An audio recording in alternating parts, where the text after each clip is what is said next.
Muy bien, estamos grabando. Lo que vamos a hacer en este video es una presentación, sí, una presentación un poquito amplia de la macroeconomía ecuatoriana, ¿no? Vamos a hacer una introducción a la macroeconomía ecuatoriana desde un enfoque estructural, ¿no? O sea, desde un enfoque de varios de los problemas estructurales que enfrenta el país. Y al hablar de problemas estructurales nos estamos refiriendo a problemas que no necesariamente son problemas de ahora, ¿no? Sino que son problemas de algunos años, pero que persisten y se mantienen ahí, ¿no? Esta lectura, sí, esta lectura que vamos a hacer sobre la macroeconomía ecuatoriana, ¿sí? Eh, digamos que complementa muchos análisis que a veces uno hace más de corto plazo o análisis coyunturales. Esos análisis coyunturales solemos hacerlos cuando queremos entender la realidad del momento, ¿no? Del país. Entonces hacemos análisis con muchos cada vez elementos más preocupantes, ¿no? De la situación ecuatoriana, pero no podemos descuidar que así como hacemos un análisis de corto plazo, hay que hacer también un análisis más profundo de largo plazo, y de eso se va a encargar un poco esta presentación, ¿no? Presentación que esperemos no solamente sirva para la clase que estamos ahorita realizando, sino que pueda servir para muchas más personas. Y es más, mucha de esta presentación se sustenta en información de un documento que, bueno, estoy escribiendo junto con otros colegas que tarde o temprano se volverá también un libro de análisis económico estructural del país. Pero bueno, vamos entonces a hablar un poco de estas cuestiones, ¿no? Eh, Vamos a hablar de la macroeconomía ecuatoriana y algunas herramientas, bueno, pues qué herramientas podríamos decir, algunos datos para su análisis, ¿no? Y algunos datos para su análisis. Eh, lo que vamos a ver a continuación son una serie de estadísticas que nos van a permitir entender cuál es la situación del país, ¿sí? Y digamos que ya con algunos años de experiencia en este tema, son estadísticas que se van repitiendo, ¿no? O sea, en los análisis económicos, de una u otra forma van apareciendo una y otra vez. Entonces es como una suerte de guía también, ¿no? Para entender, bueno, qué información es la que yo necesito saber, por lo menos, para tener una idea de cómo funciona la economía ecuatoriana, ¿no? Entonces, bueno, nosotros vamos a hablar de estas estadísticas macroeconómicas del Ecuador, ¿sí?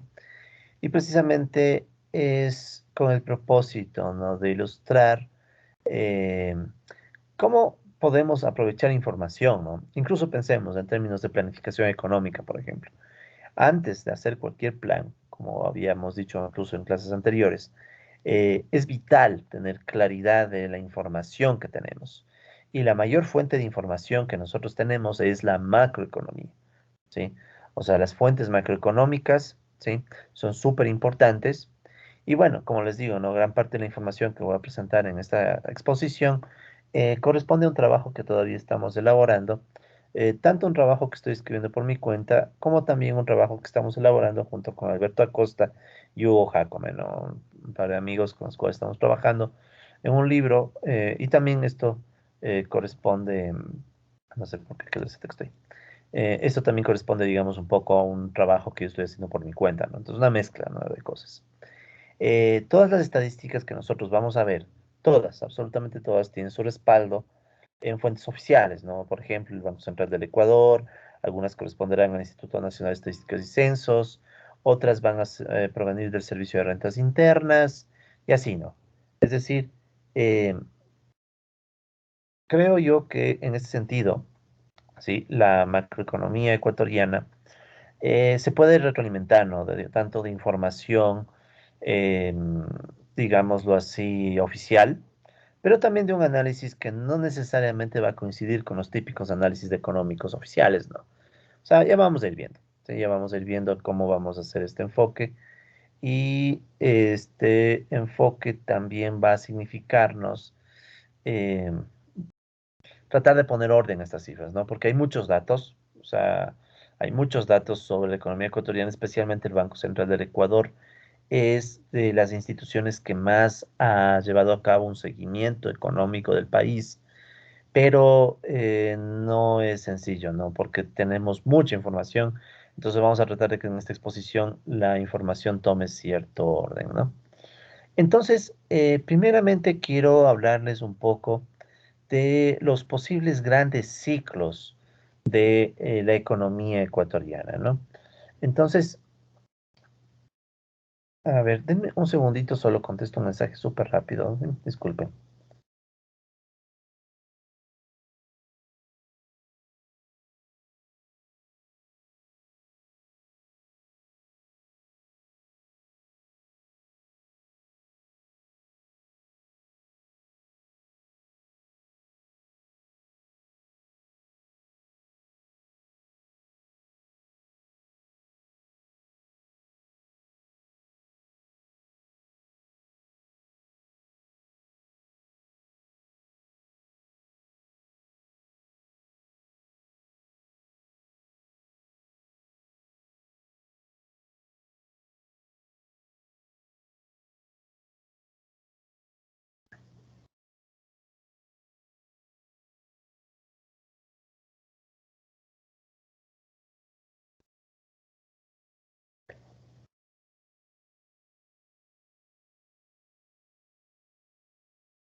Listo, disculpen la molestia.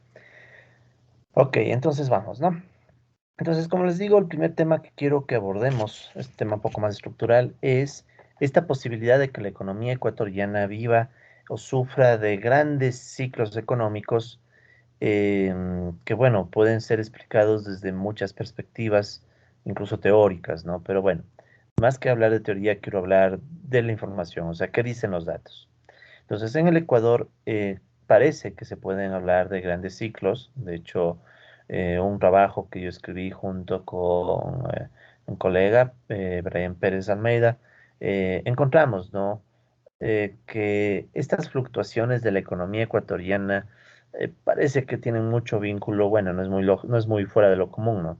Que tengan vínculo con la dinámica de la economía externa, ¿no? Pero bueno, entonces, algunas de las variables en las cuales se puede pensar que la economía ecuatoriana muestra estos grandes ciclos son, por ejemplo, el ritmo de crecimiento de la economía, ¿sí? El ritmo de crecimiento de la economía. También podríamos pensar que hay ciertos comportamientos de ciclos largos. Cuando decimos ciclos largos, pensemos que son ciclos económicos que pueden durar varios años o a veces incluso pueden durar décadas, ¿no? O sea, ya depende un poco de la información que tengamos a mano. También las tasas de subempleo o de empleo no adecuado parecen mostrar un comportamiento cíclico. Asimismo, también parecen tener este comportamiento el peso de las remuneraciones a los asalariados en el PIB, aunque esta variable es muy complicada, puesto que hay muchas limitaciones en términos de información. Entonces, eso también hay que mencionar. ¿Qué más? El peso de la inversión, o bueno, la llamada formación bruta de capital fijo en el PIB, también muestra ese comportamiento, parece mostrarlo. Y también la comparación entre importaciones y exportaciones. ¿Ya? Cabe aclarar que los ciclos no son perfectos, de hecho, si se fijan, yo a veces los menciono entre comillas, porque hay que ser claros, ¿no? O sea, muchas veces uno puede creer que hay ciclos en series donde realmente no los hay y puede solamente ser un tema visual.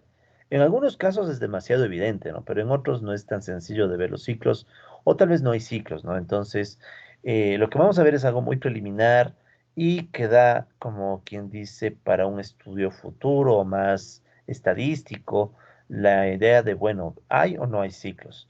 Incluso aquí pueden usarse algunas herramientas econométricas para tratar de entender, bueno, hasta qué punto realmente la economía ecuatoriana presenta ciclos de larga duración o si más bien son simple y llanamente temas del azar, ¿no? Entonces veamos esta primera información.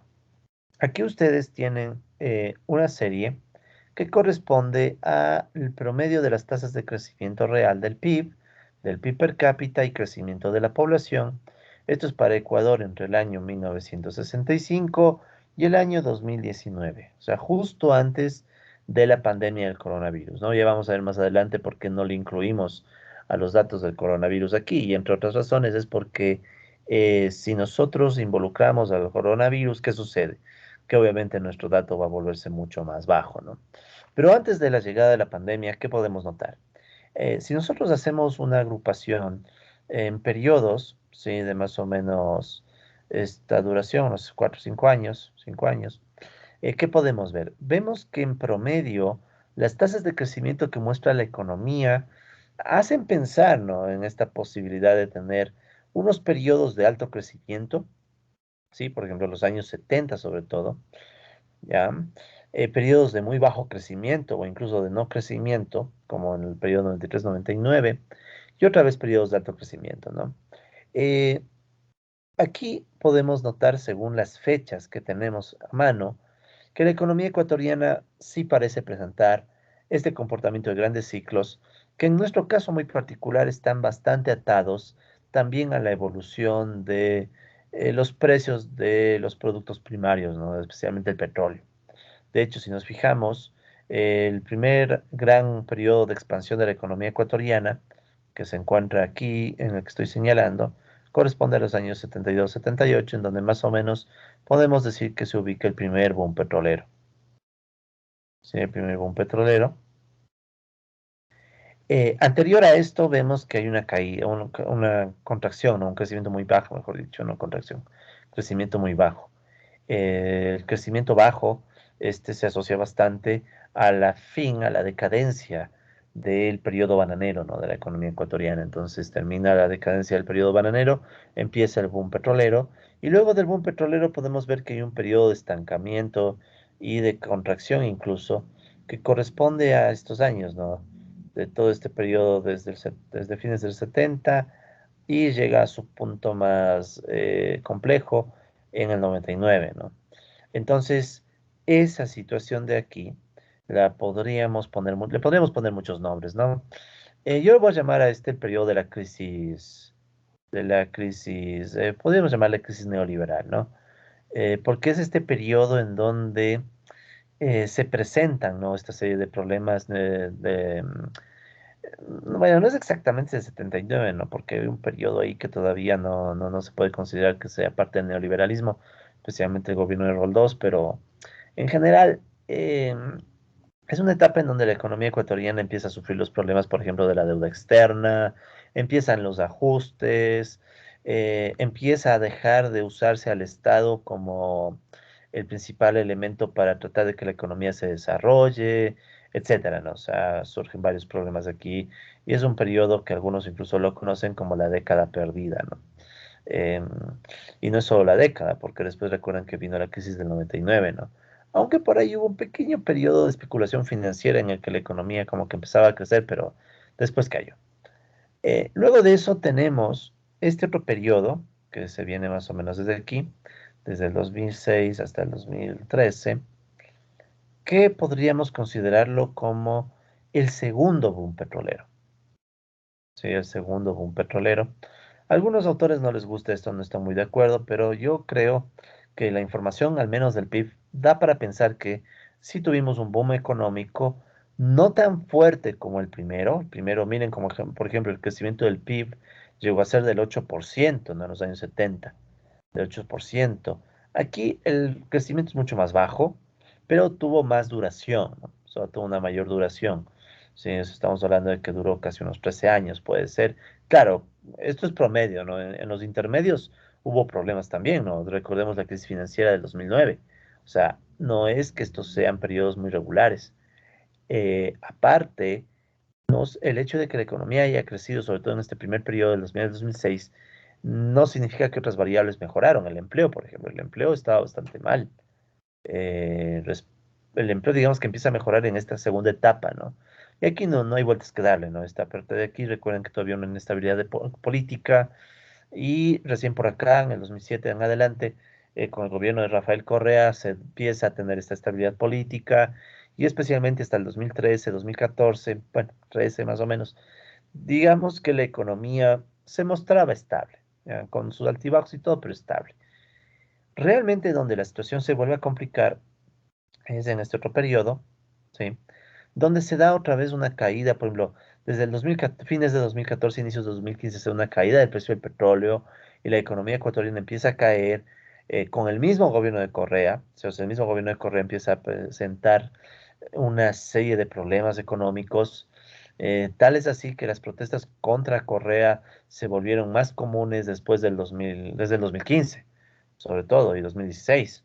Aparte recuerden que después en 2016 nos cayó el terremoto de Manabí y bueno, después una serie de problemas económicos. Entonces aquí viene otra vez un periodo de crisis.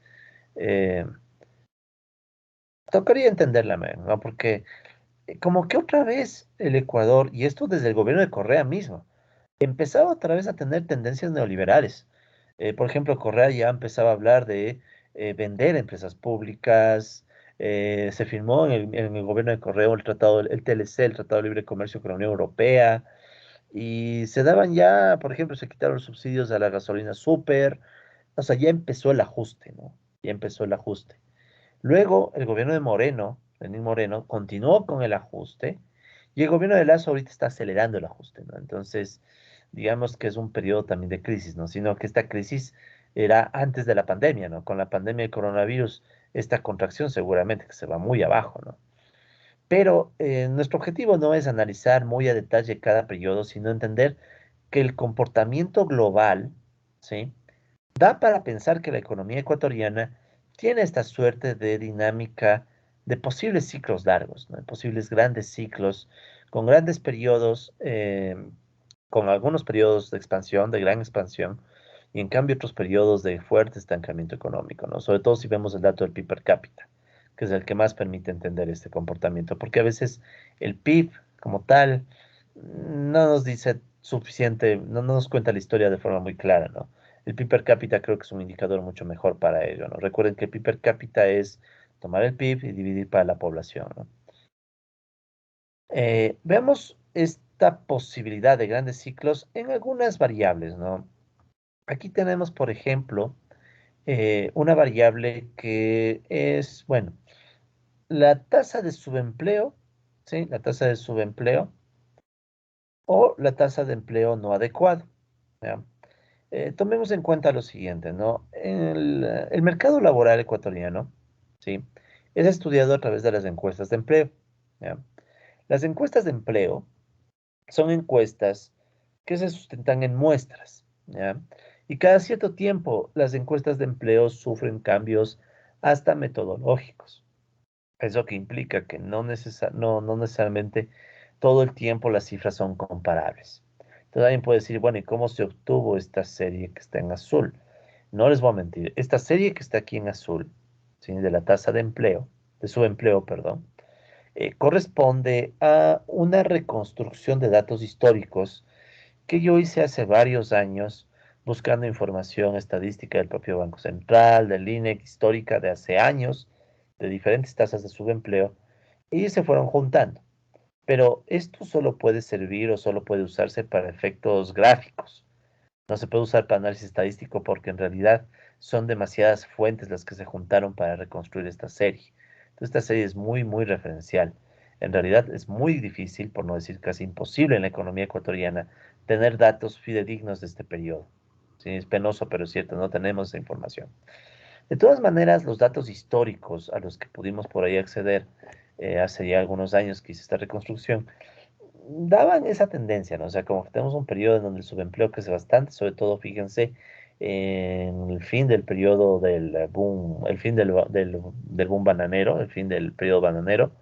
Luego el subempleo cae, o sea, piensen que esta variable cuando cae mejoran las condiciones laborales, ¿no? Entonces el subempleo cae en los años 70, en la época del boom petrolero. Después como que otra vez crece esto en los 80, un poquito mejor, baja un poquito en los 90, pero después sube y en los años 99 llega a niveles máximos, en los 2000 todavía eran súper altos y después del 2006 por ahí recién empieza a bajar el subempleo, según una fuente. Según otra fuente, esta es la fuente oficial, ¿sí? Esta que está aquí en naranja es la fuente oficial. Esta es la del INEC actual, ¿sí? Esta sí es comparable. Es muy poquito, ¿no? Es muy poquito, pero es comparable, ¿no? Y es la tasa de empleo no adecuado. O sea, aquí incluso se cambió el nombre, ya no se llama subempleo. Este es el empleo no adecuado. Y el comportamiento del empleo no adecuado, si bien es cierto, es muy poca información, pero como que nos hace ver, ¿no? Que tenemos una caída hasta el 2014, o sea, las condiciones laborales del país mejoraron hasta el 2014, y luego del 2014 tenemos un empeoramiento bastante acelerado, bastante agresivo del mercado laboral, ¿no? Y esto es antes, repito, de la pandemia de coronavirus. Seguramente que si nosotros completáramos la serie, esto iría creciendo un poco más, ¿no? Solo que cada vez se vuelve más difícil estar confiado de que la información es fidedigna, porque incluso en el año 2020 se dieron cambios metodológicos en las encuestas de empleo, se cambiaron las muestras, se cambiaron, y es más, para el 2021 ya no solo que se cambió la metodología, sino que aparte ya no tenemos ni siquiera, ¿cómo les diré? Aparte de todo, ya tenemos unos datos mensuales que antes no teníamos, pero el mismo INE ha declarado que ya no se puede hacer comparación, solo comparación referencial, pero ya no estadística. O sea, cada vez en épocas de crisis es bastante común que las propias estadísticas de empleo se vuelvan un poco frágiles. No debería pasar, pero bueno, está pasando. Entonces, nuestra propia capacidad de entender la crisis se complica por la falta de estadísticas en el mercado laboral. Las variables laborales siempre son variables bastante complicadas. Y para que vean que el tema laboral es complicado, aquí hay otra variable que esta es la participación de los salarios, ¿sí? De las remuneraciones a los asalariados en el PIB. O sea, ¿qué es esta variable de aquí? Esta variable de aquí es, tomemos el PIB, ¿sí? Y compusémoslo para comparar o para ver la evolución de las remuneraciones, o sea, los salarios, todo lo que implique pago salarial, ¿sí? Entonces, por ejemplo, ¿no? Más o menos entre los años 50 hasta los años 80, entre el 25 al 30% del PIB ecuatoriano iba para salarios, según las cifras del Banco Central históricas. Eh, ¿Qué significa eso? O sea, de cada 100 sucres, porque recuerda que este es periodo de sucres, de cada 100 sucres del PIB, entre 25 a 30 sucres iban para los salarios. ¿Ya? Entonces, esta era la estimación que se tenía antes, que bueno, tiene una ligera tendencia creciente, sí, tiene una ligera tendencia, pongamos con rojo, una ligera tendencia creciente, ¿ya? Sobre todo hasta los años 80, ¿no? Donde se da incluso un aumento importante del salario básico, ¿no? En la época de Rodós. Sin embargo, ¿qué es lo que vemos luego? Luego vemos que este dato sufre una caída, pero agresiva, ¿no?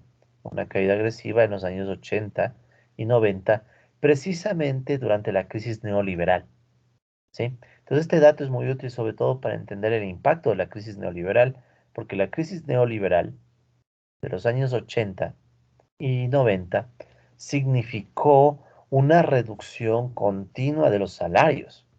¿Sí? O sea, los salarios terminaron siendo la variable, una de las variables de ajuste en esta época. O sea, se redujeron salarios más y más y más y más. Y eso obviamente que significaba mayor explotación laboral. O sea, no había dónde ir. Entonces era como que en medio de la crisis y en la mitad de las políticas neoliberales que dejaban que el mercado sea libre y que bueno, el mercado laboral igual funcione según las fuerzas de la oferta y la demanda, etcétera. Eso permitió que aumente la explotación laboral seriamente. Al menos eso muestran los datos, o sea, no es solamente mi criterio. De hecho, tan grave fue la caída de esta variable que allá por el año 95 es el último dato que yo he podido obtener. ¿Sí? Después del 95, esta información ya no aparecía. De hecho, yo tengo hasta una anécdota que conté, esta me pasó hace algunos años. Esto se obtuvo a través de varios boletines, ¿no? El Banco Central del Ecuador, buscando información de años por años. Algunas incluso se tuvieron que transcribir de los boletines que estaban ahí en papel. Se los pasó a digital, o sea, fue todo un trabajo, ¿no? Y yo iba reconstruyendo la serie, ¿no?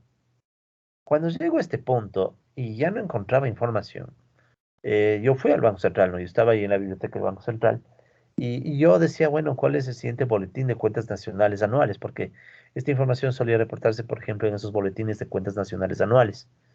Y yo fui y pregunté por el boletín y en la biblioteca me dijeron, ya lo buscamos y luego me dijeron que no había. O sea, que en la propia biblioteca del Banco Central, no estoy seguro, creo que es el boletín 25, no estaba. No sé si ya estará, yo no volví a hacer esa búsqueda. Pero era claro porque el siguiente boletín ya no tenía ni siquiera el mismo formato y ya no presentaba esta información.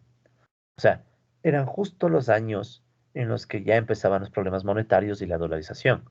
en donde, bueno, uno dirá, bueno, el problema es que el Banco Central y todo su... estaba en una situación tan crítica la economía ecuatoriana con la dolarización que no tenían tiempo para hacer los cálculos de estimaciones de esta variable. Pero yo realmente no me creo eso, ¿no? O sea, yo, disculpen, tengo una visión muy política y yo lo que creo que realmente empezó a suceder es que esta variable seguramente colapsó más. Porque recuérdese, sobre todo con la dolarización, que los salarios, cuando ya se pasó todo a dólares, llegaron a ser salarios de miseria. ¿Qué será? Un salario básico que llegó creo que a $40, algo así. O sea, realmente el salario básico se fue al suelo. Entonces, es muy probable que con la dolarización y si uno hacía los ajustes por tipo de cambio y todo, la participación de los trabajadores, de los salarios en el PIB, sería todavía más baja. Entonces, eso obviamente que tampoco era muy cómodo, ¿no? Aparte que el gobierno estaba tambaleando y al final hasta se cayó. Entonces, no tenemos información. El caso es que este periodo de aquí es como una suerte de caja negra, donde uno podría tener estimaciones. Yo mismo tengo unas estimaciones por ahí, pero no confío mucho en mis estimaciones, no les miento.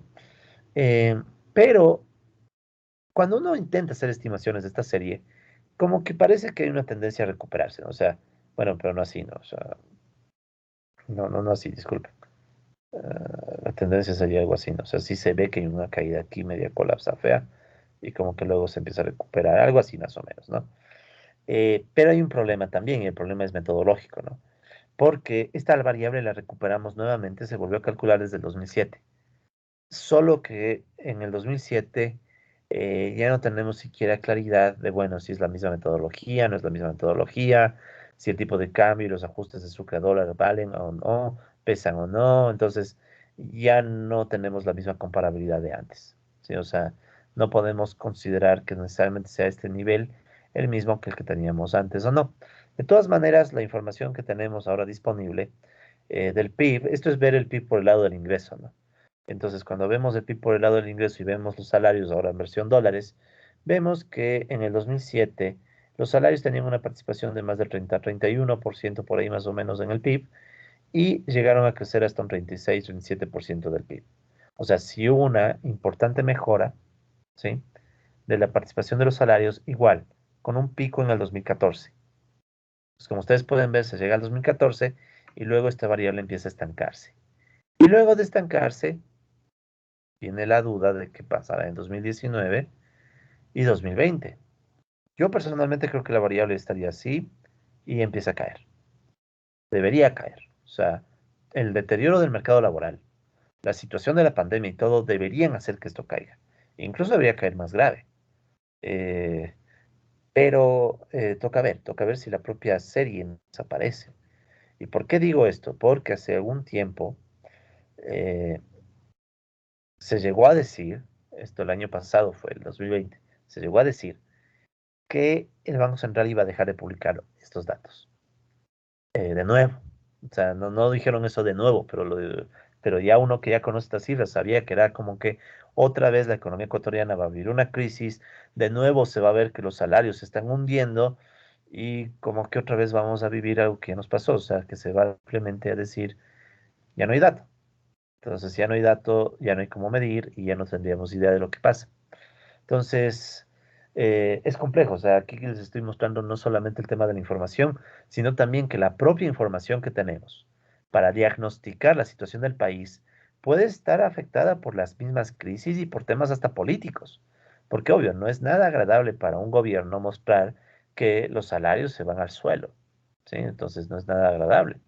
Pero de todas maneras, podríamos especular que esta variable también parece mostrar comportamientos cíclicos. ¿Sí? Pero obviamente son comportamientos de largo plazo, ¿no?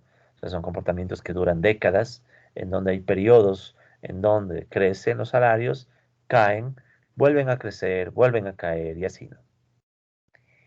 Hay un modelo económico, teórico, que ayuda a entender parte de estos ciclos, no todos, ¿sí? Porque la economía ecuatoriana es una economía pequeña, abierta, dolarizada, con deuda externa, y eso nos complica su estudio. Pero de todas maneras, hay un modelito que vale la pena que por lo menos sepan que existe. Es un modelo teórico, ¿no? Que se conoce como el modelo de Goodwin. ¿Sí? El modelo de Goodwin del año 1967 es un modelo fue creado por un economista matemático, Richard Goodwin, que fue profesor en Harvard y otros lugares, y bueno, después terminó en Italia. Eh, este modelito es bien interesante, es un modelo muy pequeñito, 4 páginas a lo sumo, cinco, bueno, 5 páginas. Pero en ese modelo, Goodwin ya brinda una primera posibilidad de explicar por qué esta variable, justo esta, la participación de los salarios en la producción, puede ser cíclica a causa de la propia lucha de clases. ¿Sí? O sea, el modelo de Goodwin es un modelo de ciclos que trata de explicar por qué la lucha de clases entre trabajadores y capitalistas puede derivar en este comportamiento cíclico. ¿Sí? De hecho, si quieren les puedo compartir eso, sí que es totalmente opcional, ¿no? Tengo unos videos en donde explicamos el modelo de Goodwin, que es un modelo matemático, ¿no? Es un modelo con unas dos ecuaciones diferenciales, no muy difícil, que permite justamente entender estos comportamientos cíclicos.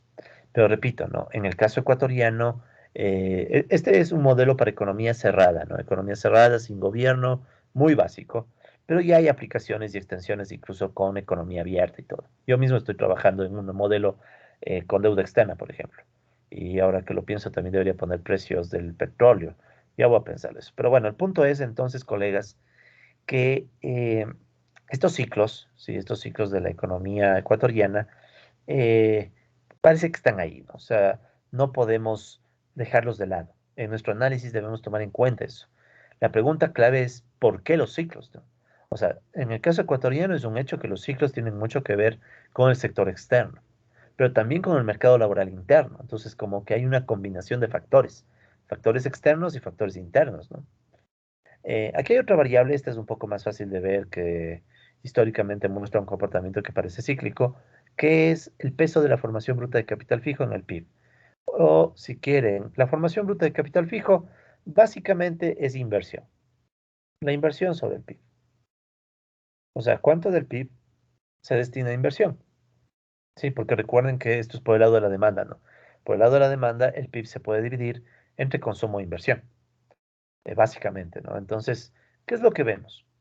Vemos que hay periodos como los años 60 y 70, sobre todo los años 60 y 70, ¿no? Muestran una importante expansión, tal vez así, ¿no? O sea, es bien subjetivo, ¿no? O sea, hay técnicas para sacar la tendencia, pero no quiero usarlas aquí, no, no hace falta. El punto es ese, ¿no? O sea, como que vemos un periodo en donde de cada 100 sucres, porque este es periodo sucres, ¿no? Del PIB, aunque no, esto está en dólares, este sí está comparado todo en dólares porque para esto sí hay la serie. Vean lo que es, ¿no? Para datos como lo del salario, no hay la serie, pero para datos como la formación bruta de capital fijo, sí hay la serie. Entonces, dólares, sí, ahorita me acordé. Entonces, estos son dólares. Entonces, de cada 100 dólares de esa época, o sea, coger los sucres y o sea, el Banco Central cogió sucres de esa época y ya le pasó a dólares. O sea, ellos mismos hicieron. O sea, este es dato oficial. Entonces, ¿qué pasaba? Que en promedio entre 27 a 30 dólares de los 100 del PIB iban para inversión. Luego que vemos que hay una caída dramática de la inversión, pero dramática, en los años 70, y fines de los 70 y sobre todo los 80. De nuevo, la crisis neoliberal. Pues en la crisis neoliberal, el peso de la inversión cae de forma agresiva y obviamente uno de los factores que más cae es la inversión pública en infraestructura, carreteras, hospitales, hidroeléctricas, escuelas, etcétera. Entonces, eso se cae, ¿no? Claro, es de discutir, este es otro tema que, por ejemplo, algún rato habría que discutir, incluso cuando uno hace planificación económica. ¿Qué tan razonable es que, por ejemplo, le llamemos inversión a ciertas obras de infraestructura? Claro, las cuentas nacionales le ponen como inversión, pero ¿no sería más lógico llamar la inversión a lo que mejora las capacidades productivas, por decir, y no necesariamente a la infraestructura por sí misma? Pero qué, es una duda, ¿no? Es una duda que dentro de la economía, dentro de otros enfoques económicos, no se toma eso como inversión. Pero bueno, estos son temas ya extra. El caso es que vemos una caída importante. O sea, hay una caída importante a tal punto que en el 99, sí, en el 99, miren, apenas que será un 15%, creo que era un 15% de todo el PIB iba para inversión. Sí, o sea, es una de las variables bastante procíclicas. ¿Ya? Esto sería un comportamiento procíclico. ¿Qué significa un comportamiento procíclico? es un comportamiento acorde al ciclo, ¿no? O sea, te muestra tal cual cómo va el ciclo. Entonces, mientras más caída tenemos en términos económicos, más baja es la variable, ¿no? Entonces parece que es bastante procíclica la variable. Sobre todo en el 99, donde realmente la inversión llegó a su mínimo histórico. Luego de eso, ¿qué vemos? Que como que la inversión empieza a recuperarse y sobre todo hasta el 2013, vean, es marcado, ¿no? Hasta el 2013 llegamos, y bueno, también 2014 si quieren, llegamos a los niveles máximos de inversión, justo hasta el 2014, ¿no? Que es el periodo de expansión. Que ya sabemos, ¿no? Esto tiene que ver con el segundo boom petrolero, este en cambio era el primer boom, ¿sí? Entonces vemos que hay una expansión importante, ¿no? Una recuperación hasta 2013-2014, ¿ya? Hasta 2013-2014. Pero luego otra vez se cae, ¿ya? Y esto es hasta antes de la pandemia. Muy seguramente con la pandemia del coronavirus eso ya se puede empezar a actualizar y a actualizar. Seguro esta vez se cae y en 2021 seguro empieza a caer más. Repito, sobre todo por la inversión pública. Sí, la inversión pública es bastante procíclica. O sea, el gobierno en épocas de expansión gasta más en infraestructura y demás, y en épocas de crisis gasta menos. Es el ajuste, ¿no? Es el ajuste. Entonces, es muy seguro que vamos a tener esta contracción de la formación bruta de capital fijo, sobre todo en el periodo de 2020 y 2021. Entonces, ¿qué es lo que vemos? De nuevo, ¿no? Esta posibilidad de que la inversión también muestre un comportamiento cíclico de largo plazo, ¿ya? Esto nos pone muchas cosas en perspectiva, ¿verdad? ¿No? Por ejemplo, ¿no? A mí a veces me llama la atención, ¿no? Cuando la gente es muy defensora de un gobierno, el que sea, no tiene que ser necesariamente el gobierno actual o el gobierno de Correa o de Moreno o de Lazo, no, ninguno de esos. Yo estoy pensando en términos más globales.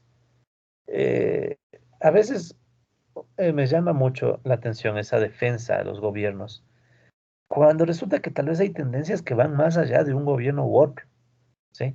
Y el gobierno de Correa es un buen ejemplo de eso, porque el mismo gobierno vivió una etapa de expansión, pero también una etapa de crisis, o sea, los inicios de la crisis.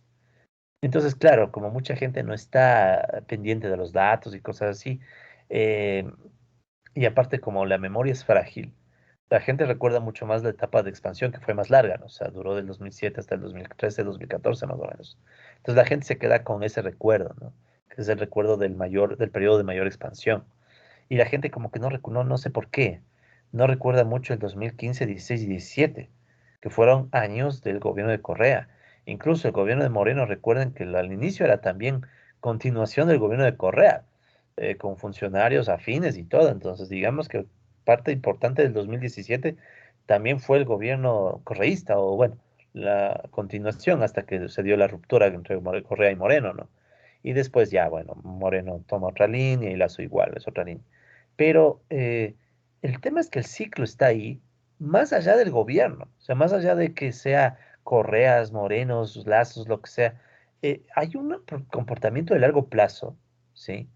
Que hace pensar que tal vez el problema ya es más profundo y ya es más propio de la economía ecuatoriana, o sea, ya es algo que no es solamente un tema político, no es solamente un tema de afinidades o no, pero es que a veces cuando, por ejemplo, me critican a mí porque yo soy anticorreísta, me critican que no, yo estoy con la derecha, cosas así, pero yo también critico a la derecha, o sea, yo soy crítico de todos, ¿no? Yo critico a todos, porque bueno, se supone que somos académicos y la academia también estamos para criticar todo.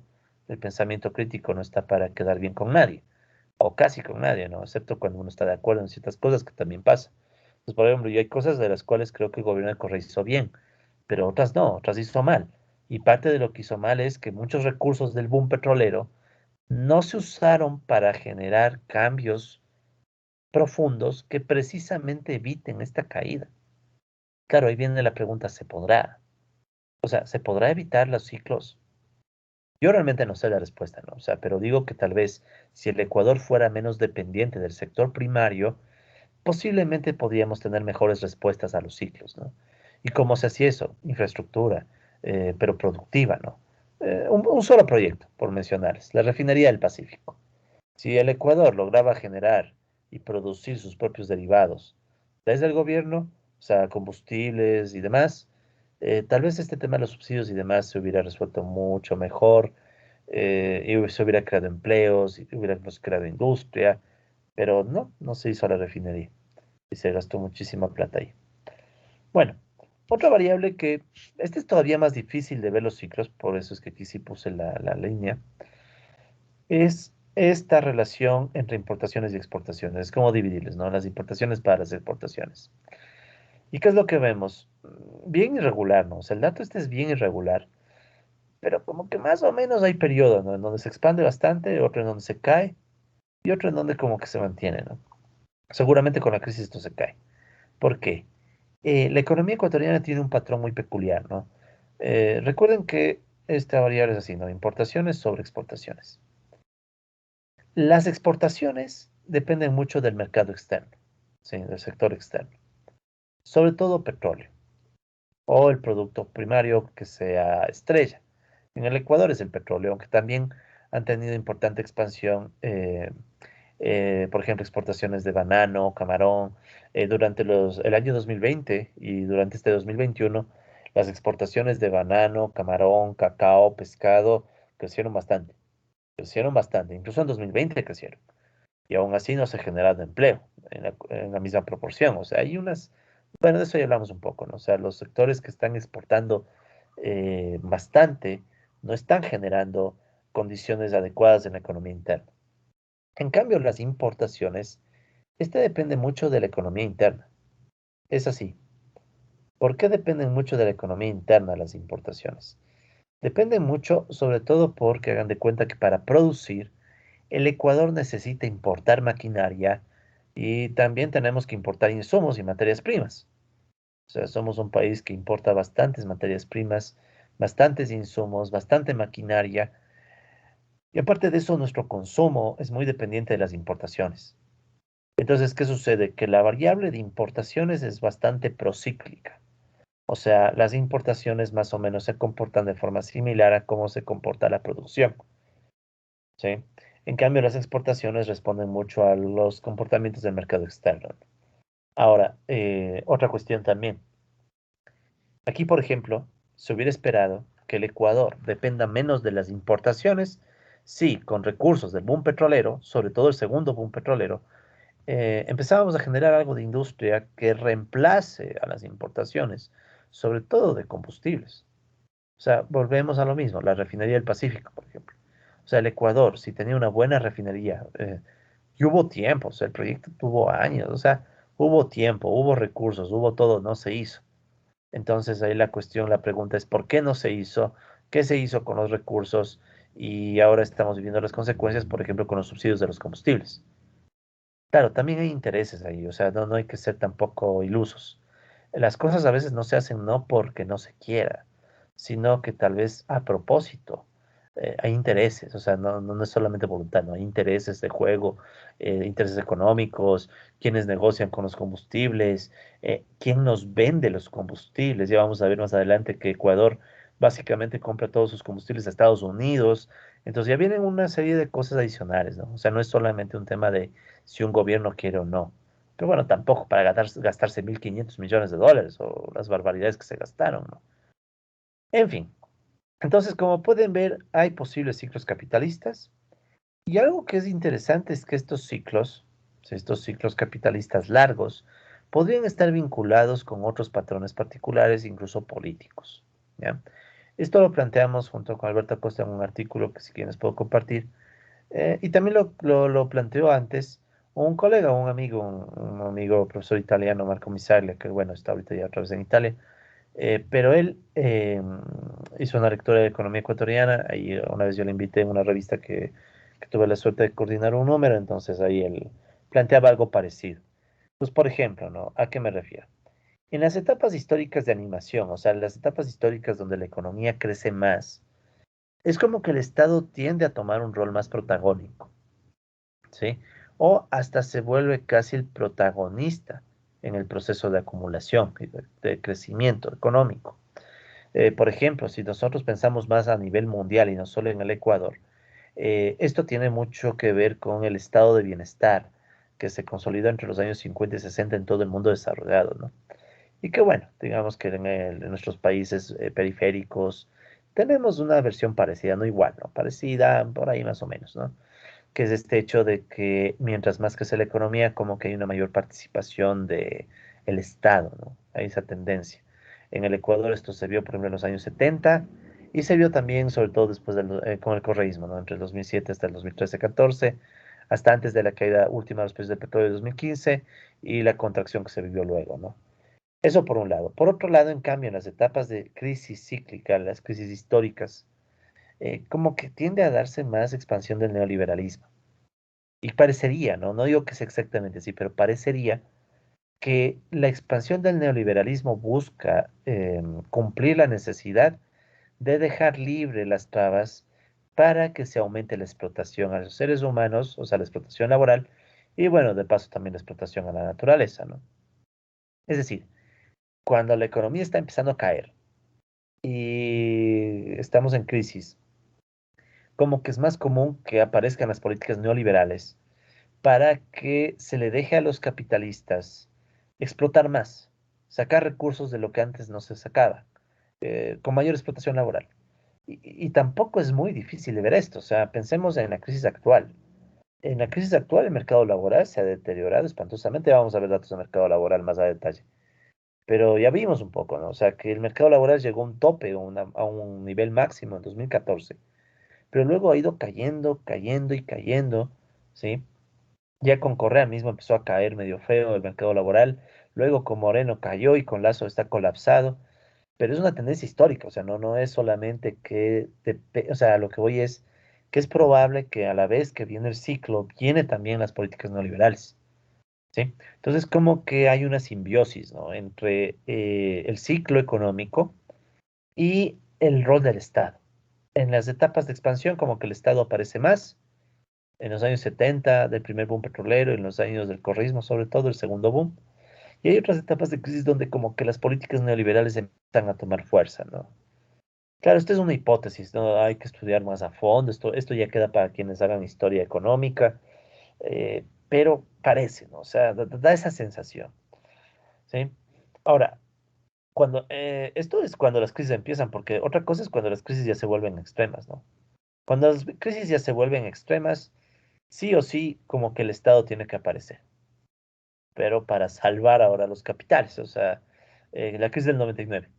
En la crisis del 99, el Estado finalmente tuvo que aparecer para tratar de generar el salvataje bancario, o sea, salvar a los bancos. En la crisis del 2020, 2021, el Estado tiene que aparecer para proveer de vacunas a la población, por ejemplo. Y el Estado tiene que aparecer para tratar de generar políticas que generen recursos para sacar adelante a la gente más golpeada por la crisis. Pensemos ahorita, ¿no? Ahorita hay una discusión en el Ecuador sobre una reforma tributaria, ¿no? Estamos en noviembre de 2021, se está discutiendo una reforma tributaria, que es una reforma tributaria bastante progresiva. Pese a que es un gobierno que no es de mi simpatía, para nada, o sea, el gobierno de Lazo para nada es de mi simpatía y creo que todos ya saben que mi postura es crítica en esos temas, pero hay que reconocer que al menos parte de la ley, también hay parte que es un poco cuestionable, pero hay otra parte de la ley de la reforma tributaria que realmente tiene un corte bastante progresivo, mucho más de lo que han aplicado otros gobiernos, incluso toca decirlo así clarito. O sea, es mucho más progresiva de lo que han hecho otros gobiernos. Eh, y claro, yo sé un poco el trasfondo de esa cuestión porque sé que ni siquiera es una ley propuesta por el mismo Lazo per se, sino que es una presión del Fondo Monetario Internacional. O sea, el propio Fondo Monetario se da cuenta que la crisis es tan grave que el Estado tiene que presionar, pero para generar recursos para darles a la gente, entregarles a las personas, sobre todo más vulnerables. Entonces, claro, un defecto de ese proyecto de ley es que no está muy claro cómo se garantiza que los recursos obtenidos vayan a sectores vulnerables, ¿no? Entonces, eso tiene que resolverlo de algún modo la Asamblea, pero bueno, en general, el punto es que estos procesos de crisis y expansión y la simbiosis con el Estado están ahí, están ahí. Tal vez no sean tan simple como lo estoy poniendo en esta lámina, tal vez sea mucho más complicado, pero hay algo. Y no podemos obviar eso cuando pensemos en, bueno, ¿cómo hacemos para planificar la economía ecuatoriana? Si somos muy dependientes también del sector externo, si dependemos también de las dinámicas del mercado laboral interno, o sea, hay muchos factores para considerar, ¿no? Ahora, Un siguiente factor, un siguiente elemento también estructural que quiero presentarles, ¿sí? Tiene que ver, ya vimos los grandes ciclos, ¿no? Entonces es un primer elemento estructural, ¿no? O sea, los grandes ciclos. Otro elemento estructural tiene que ver con los flujos monetarios, ¿sí? De hecho, les quiero presentar un trabajo que tengo en construcción, ¿sí? De redes estructurales y flujos monetarios. ¿Qué es esto de redes? O sea, una red, ¿sí? Antes de pasar ya a mostrar los datos. Una red consiste básicamente en un conjunto de nodos, ¿sí? Nodos y enlaces que les conectan. ¿Ya? Eso es simplificando un montón, eso es una red. Nodos y enlaces. Y los enlaces pueden tener una dirección, ¿sí? O no tener. En nuestro caso van a tener. Porque ¿qué redes vamos a mencionar? Las redes monetarias, o sea, cómo de una actividad económica puede fluir dinero hacia otra actividad económica. ¿Ya? Entonces ahí surge una red. Eh, ¿Qué tiene de importante los flujos monetarios? Las redes de flujos monetarios no son nada nuevo. Si esto lo propuso ya en su momento Vasily Leontiev, Leontiev, que es uno de los duros de la economía en sumo producto. Entonces ya un poco se entiende que vieron videos sobre eso. Entonces, ayudan a entender un poco más a fondo cómo se compone la estructura de la producción y la circulación de dinero ya a nivel más específico, ¿no? ¿Sí? Pero bueno, más fácil va a ser incluso mostrarles los datos. Bueno, entonces, la economía ecuatoriana, además de que puede mostrar estos grandes ciclos, también puede mostrar estas estructuras en flujos monetarios, en redes de flujos monetarios, ¿ya? Este solo es un gráfico referencial, ¿no? Ya vamos a ver las redes. Este es un trabajo que estoy desarrollando, que bueno, ya quedó para el 2022, ¿no? Este año ya no lo voy a terminar porque tengo otras cosas que hacer, pero digamos que hay unos resultados preliminares que vale la pena conocer. Aparte que se me perdieron todos mis scripts y mis datos y me toca reconstruir, pero bueno, es otra cosa. Entonces, estas redes, ¿sí? Buscan una forma de entender también estructuralmente la economía, ¿sí? Incluso, es posible hacer estos análisis a partir de cuentas nacionales, pero de carácter marxista. Esto es bien interesante. Eh, todos sabemos que hay cuentas nacionales, ¿no? O sea, ustedes incluso probablemente habrán seguido o van a seguir algún curso de cuentas nacionales o algo equivalente. Y sabemos, ¿no? Que hay los datos como el PIB, el consumo, la inversión, más o menos los que vimos en las láminas anteriores. Hay también un grupo de cuentas nacionales, pero de carácter más marxista, que trata de dividir la economía en diferentes estructuras según cuáles estructuras son productivas y cuáles no son productivas desde este enfoque, ¿no? Desde este enfoque teórico que es un poco distinto al enfoque teórico convencional, ¿ya? De hecho, las cuentas nacionales que actualmente tenemos tienen mucha herencia keynesiana, ¿no? Mucha herencia keynesiana. ah, en cambio, las cuentas nacionales marxistas son un poco más críticas y, por ejemplo, no te plantean dudas como la siguiente. Si un hogar construye una casa, ¿esa casa es o no es acumulación de capital? Entonces, según las cuentas nacionales convencionales, sí, es acumulación y le ponen como inversión o formación bruta de capital. En cambio, según las cuentas nacionales marxistas, no, porque la casa no contribuye a producir nuevas mercancías. Entonces, hay esos temas que son temas de detalle, ¿no? Técnicos que no vale la pena entrar, pero la idea general es eso, o sea, que con este tipo de cuentas nacionales uno puede analizar estas redes, pero al mismo tiempo dividirlas según diferentes estructuras económicas. ¿Y qué son las estructuras económicas? Bueno, se puede discutir este concepto de estructuras, es un tema que está medio filosófico, pero en general, para no darnos mucha vuelta, cuando hablemos de estructuras económicas, pensemos en patrones, patrones creados por las relaciones sociales durante el momento que las personas tratan de garantizar la subsistencia material, o sea, en el momento que las personas producen, distribuyen, hacen circular, consumen, o sea, cuando están desarrollando sus actividades económicas, ¿ya?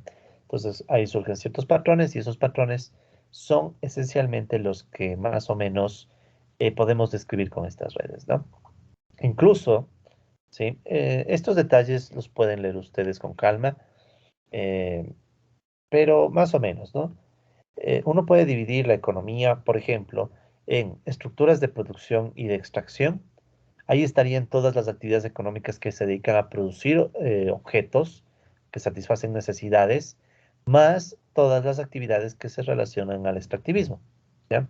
Hay unos debates ahí de si el extractivismo es producción o no es producción.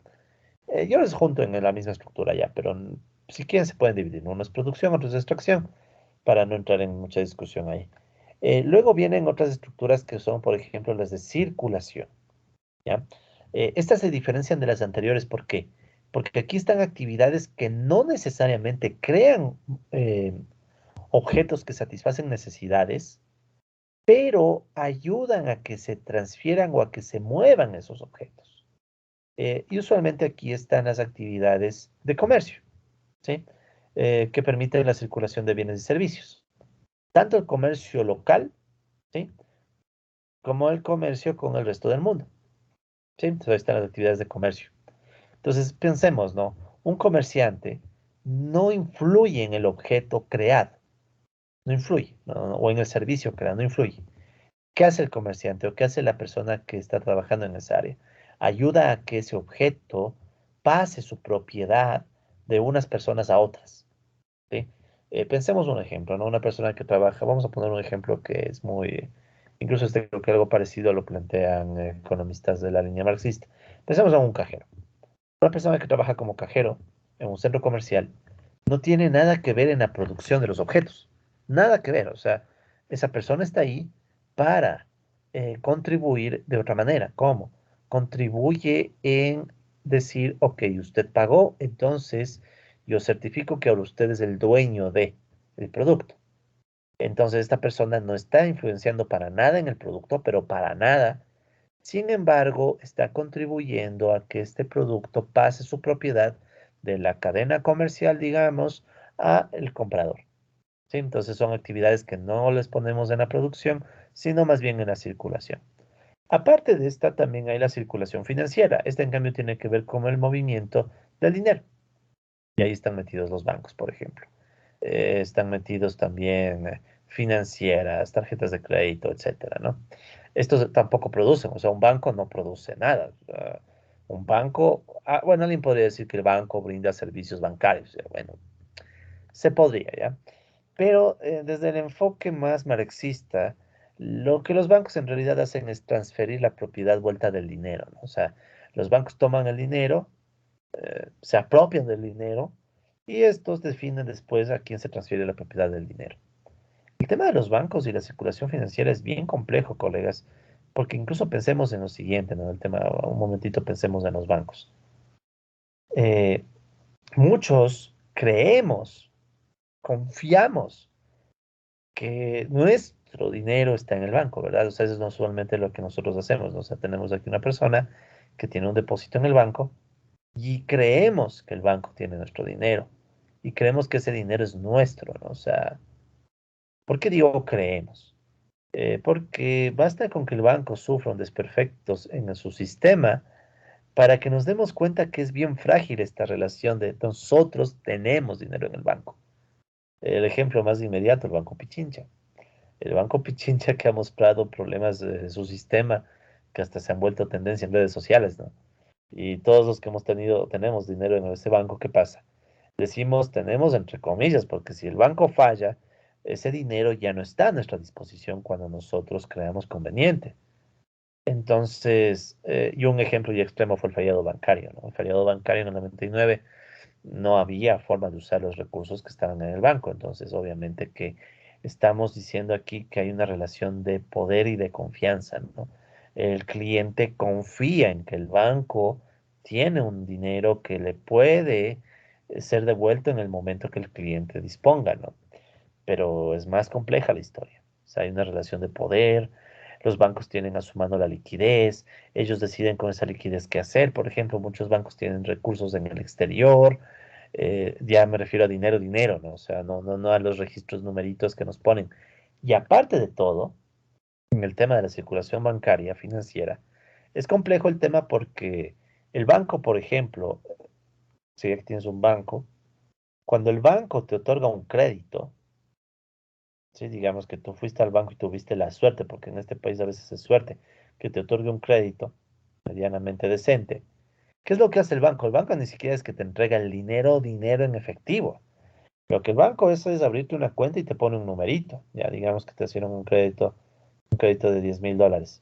Entonces te pone 10.000 en numerito, en una cuenta bancaria.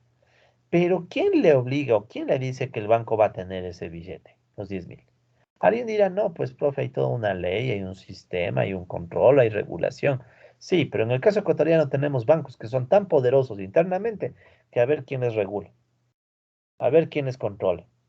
El Banco Pichincha, por ejemplo, de nuevo. El Banco Pichincha se le dañó el sistema, ¿quién le reclamó? ¿Quién fue compensado? ¿Hasta qué punto se hizo un reclamo desde el gobierno, desde la superintendencia de bancos? O sea, cuando estos sectores tienen mucho poder, tienen hasta la capacidad de jugar con la creación de dinero a través de medios electrónicos y luego ahí van compensando con dinero físico según lo que necesiten, sin que necesariamente sea inmediato. Y eso por no contarles otras anécdotas que me han contado amigos del Banco Central, ¿no? Es decir, es complejo. Entonces, por eso es que decir que los bancos producen es complicado, entonces mejor les ponemos en la circulación. Y hay otras estructuras, ¿no? Tenemos la estructura de la administración pública, ya bueno, eso es evidente, está el gobierno. Tenemos, por ejemplo, las estructuras de reproducción. ¿Qué significa esto de reproducción? La reproducción se refiere a volver a crear las condiciones materiales para que todo lo demás se sostenga. Entonces, en la reproducción se puede poner, por ejemplo, el consumo, ¿sí? Es evidente, ¿no? Para que la sociedad siga existiendo debe consumir. Las personas deben consumir. ¿Y qué es el consumo? Entonces, podríamos decir que el consumo, para simplificarnos la vida, es cuando las personas utilizan los productos sin crear nada nuevo, ¿sí? O sea, las personas usan un producto y no crean nada nuevo, entonces ya no hay consumo. Perdón, no hay producción. Por ejemplo, ustedes se pegan un almuerzo. Se terminan de pegar el almuerzo, se acabó. Ya no hay más producto que nazca de ese consumo. ¿Sí? Es a diferencia de que ustedes, digamos, compren semillas y las utilicen para, bueno, hacer crecer plantas y después esas plantas las use para algo. Ahí hay producción, o sea, hay el uso para un fin que significa crear más cosas. Pero si no tenemos eso, lo dejamos como consumo. Y el otro puede entenderse como reproducción por inversión, porque se vuelven a crear las condiciones vuelta de la producción, ¿no? Para volver a crear condiciones de producción. Finalmente, también hay estructuras de distribución que tienen que ver con, bueno, cuánto se asigna a cada participante de la economía, cuánto va para salarios, cuánto va para ganancias a los capitalistas y cosas así, ¿no? No es necesario que ustedes se sepan estas estructuras, colegas, a detalle, pero sí que sepan al menos la idea general, ¿no? O sea, sí vale la pena que sepan la idea general. Entonces, aquí está un poco, esto digamos que es una propuesta metodológica, utilizando cuentas nacionales marxistas, de cómo ponemos diferentes actividades en cada estructura.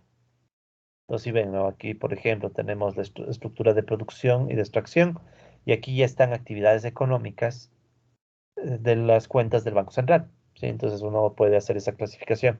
Las cuentas del Banco Central, pasarles o agruparles según las diferentes estructuras, según el marco teórico marxista en este caso, ¿no? Que es el que yo usé para hacer este análisis, ¿no? Entonces ahí se van haciendo las clasificaciones, ¿ya? Sí, aquí tenemos otras clasificaciones, y entonces aquí nacen las estructuras, y al final tenemos una clasificación de todas las variables o de las principales variables macroeconómicas, ¿no? Bueno, aquí están algunas fuentes, si un caso quieren los detalles, me dicen nomás y yo les puedo compartir, pero no es necesario saberse eso a detalle. Muy importante, una vez que nosotros tenemos las estructuras, ¿sí? Se puede empezar a construir las redes. Las redes lo que van a hacer es básicamente ir conectando unas estructuras con otras, ¿sí? Entonces las redes van a ir conectando unas estructuras con otras y esa propuesta de generar redes, sobre todo monetarias, o sea, vamos a ver cómo el dinero fluye de, por ejemplo, las estructuras de producción, las de extracción, circulación, o sea, esa no es la idea. Hacer, hacer notar que el dinero fluye de una estructura a otra, ¿ya? Eso, repito, si bien es cierto, yo estoy haciendo este trabajo, en realidad la idea original viene de Leontief y Brody, ¿sí? Ellos en el 93 ya plantean esta idea de representar los flujos monetarios como redes. Bueno, de hecho, ellos usan el enfoque de cadenas de Markov, que bueno, es un tema que no hace falta profundizar aquí, pero simplemente decirles que esta es la fuente original, ¿no? Leontief y Brody. Entonces lo que yo hago es tomarle a Tiffy Brody y readaptarle un poco. Pero bueno, el caso es que estas redes se pueden construir tanto a nivel de las estructuras más grandes y también desagregado por subestructuras. ¿Cuáles son las subestructuras? Miremos de nuevo el cuadrito. Entonces, por ejemplo, dentro de la producción, que es la estructura, digamos, uno puede dividir en primario, manufactura, construcción o servicios productivos. La extracción, bueno, es un solo sector, que es el sector extractivo, pero si uno quisiera entrar más a detalle, podría tratar de dividir entre petrolero y minero, tomando en cuenta que la minería de a poco está ganando peso en el país, lo cual ya es un problema también, ya hablaremos algún rato de la minería. En el caso de la circulación, por ejemplo, se puede decir bien, la circulación local tiene dos subestructuras, la de mercancías y la financiera, y así no. Entonces uno puede hacer subdivisiones y ver cómo el dinero fluye, ¿sí? Entonces eso se puede hacer para diferentes niveles y aquí sobre todo ya se vuelve útil una información que tiene el Banco Central del Ecuador, que ojalá no dejen de publicar, ¿sí? No, ya me voy a actualizar un poco, pero debe estar, no, no creo que dejen de publicar, que son las matrices de insumo-producto. Las matrices de insumo-producto son un elemento clave para entender las interacciones entre sectores económicos y de hecho Leontief y Brody lo que proponen es que la matriz insumo-producto se puede analizar también en términos monetarios, ¿sí? Recuerden que ustedes en los videos que tienen asignados, esto ya va para quienes los colegas que están en la clase, tienen asignados algunos videos donde se habla incluso de la matriz de insumo-producto de Leontief. ¿Sí? Entonces, digamos que a partir de ese análisis, si uno le da la vuelta a algunas variables, puede entender en cambio los flujos monetarios. Yo soy partidario a veces de más entender los flujos monetarios que otra cosa, porque me parece que los flujos monetarios son más propios de la economía. O sea, los economistas tal vez podemos decir mucho más de los flujos monetarios que de otra cosa, porque ya en términos industriales, cada industria es un mundo. O sea, cuando uno analiza, conversa con gente de cada industria, sectores, se va dando cuenta que cada industria es un mundo y creer que los economistas tenemos respuesta para todas las industrias, creo que es un error. Pero en cambio, tal vez sí tenemos algunas ideas sobre los flujos monetarios, sobre el dinero, ¿ya? Pero bueno, veamos resultados. Entonces, aquí ustedes, colegas, pueden ver eh, la red. Sí, aquí pueden ver la red. En el caso, sí, en el caso de las estructuras. Aquí tienen la estructura de producción, estructura de extracción, la circulación local, administración pública, el consumo, la inversión, la circulación con el resto del mundo, la distribución, el PIB y así, ¿no? Entonces, esto es más o menos el propósito, ¿no? Tenemos algunas estructuras y vamos viendo cómo fluye el dinero de unas estructuras a otras, ¿ya? Em, Si no estoy mal, bueno, el tamaño del enlace representa cuánto dinero llega a cada estructura, perdón, el tamaño de cada nodo. Y los enlaces, para simplificar la visualización, la visibilidad, cada enlace representa o está con el color del nodo al cual se dirige. Por ejemplo, veamos el E5 y el E9. El E9 es el PIB.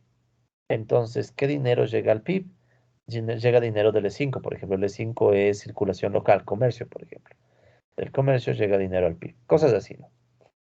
Esta representación no es muy ortodoxa, sí, no es muy ortodoxa, pero digamos que es una representación en red que por lo menos es viable con los datos disponibles, ¿ya? Lo ideal fuera saber en cada rama de actividad cuánto, o sea, se podría hacer estas redes más a nivel empresa, por ejemplo, incluso, y hay intentos, hay gente que lo ha hecho. Hay algunos autores que lo han hecho incluso para la economía ecuatoriana, con datos, eh, con datos, por ejemplo, de servicio de rentas internas y cosas así. Yo, en cambio, lo que quiero es dar un análisis más bien global. Si es un análisis global de cómo se pueden dar flujos económicos y sobre todo, lo más importante, aquí ustedes se fijan, hay un año, ¿sí? Entonces estas redes se pueden obtener para diferentes años.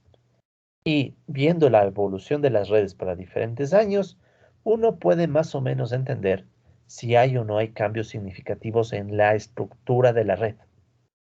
O sea, si es que vemos que de repente una red se vuelve mucho más, un elemento empieza a crecer más, empieza a crecer menos, alguna conexión se vuelve más fuerte, menos fuerte, cosas así, ¿no?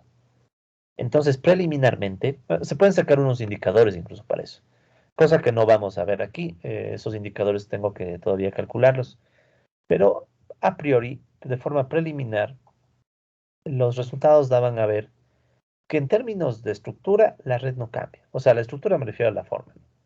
La red no cambia. Claro, se hacen más grandes los nodos y los enlaces, pero no cambia la forma de la red. Y es más, los nodos y enlaces crecen, si se fijan, hasta el 2014. Desde el 2015 empieza el estancamiento.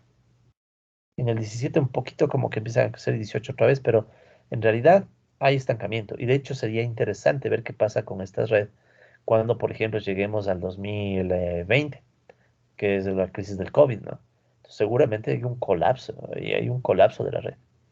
Ahora, esto es a nivel de estructuras, ¿no? También podemos analizar a nivel de subestructuras y la cosa se pone más interesante todavía, ¿no? Porque aquí fíjense, tenemos estas redes, ¿sí? Entonces aquí como pueden ver tenemos, por ejemplo, el sector primario, ¿sí? Entonces el sector primario, de manufactura, construcción, primario, manufactura, construcción, servicios productivos, pues esto es la producción, pero ahora está desglosada, ¿no?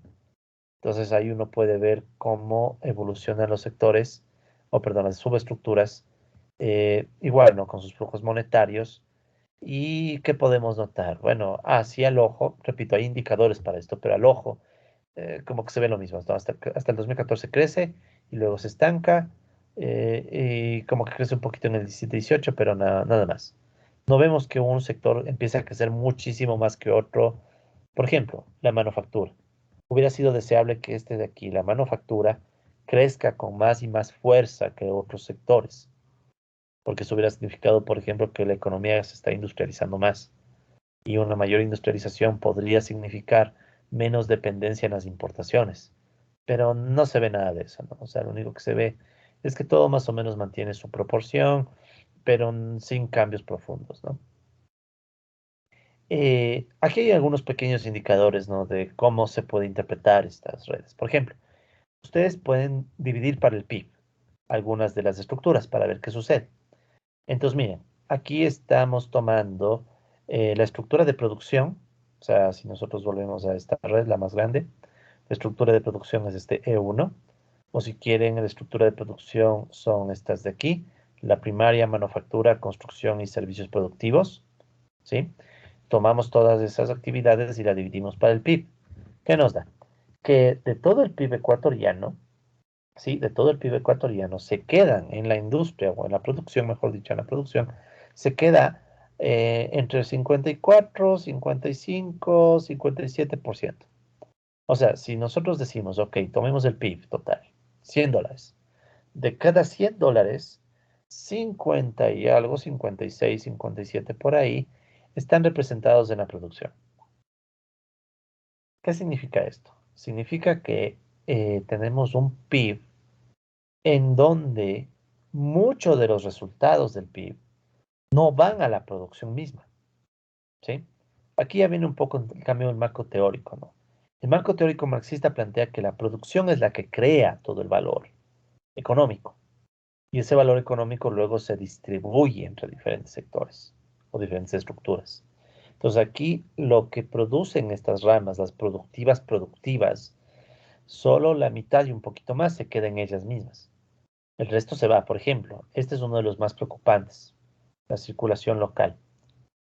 De todo el PIB que se obtiene en el Ecuador, fíjense cuál es el peso que tiene la circulación local, que son actividades no productivas, o sea, es comercio.